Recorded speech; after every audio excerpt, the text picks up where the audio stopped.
Cet atelier de 2 jours a regroupé les techniciens des différents services des ministères de l'Environnement, de l'Énergie, des Pêches, de l'Agriculture, de l'Élevage, ainsi que des acteurs de la société civile. Ils ont participé à l'élaboration de ce document qui est un condensé de l'état des lieux des zones humides en Guinée, des sites aujourd'hui menacés par le changement climatique. Les grandes lignes de ce rapport, c'était de voir d'abord quelle est la situation exacte des zones humides en termes de menaces. Quelles sont les menaces qui pèsent sur elles, quelles sont les utilisations que les populations en font, quelle est l'importance.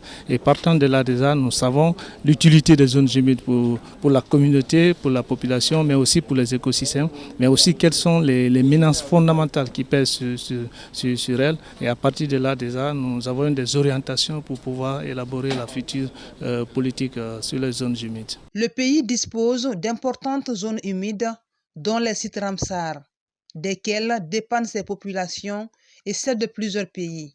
Toutefois, la plupart de ces écosystèmes sont confrontés à différentes menaces d'origine anthropique ou naturelle, d'où la nécessité de la mise en place de la politique nationale sur les zones humides. La République de Guinée dispose de beaucoup de potentialités en termes d'écosystèmes. Ces sites-là sont potentiellement menacés. Il y en a même qui sont en voie de disparition. Donc si on ne réagit pas maintenant et prend les dispositions qu'il faut pour sauver du peu qui reste, à la longue, ce n'est pas bien. D'où l'organisation de ce présent atelier, doter notre pays pour la première fois d'une politique nationale concernant les zones humides. La météo et l'environnement sont deux services inséparables. Alors, à ce qui concerne, si on arrive vraiment à détailler, l'environnement il protège et la météo alerte.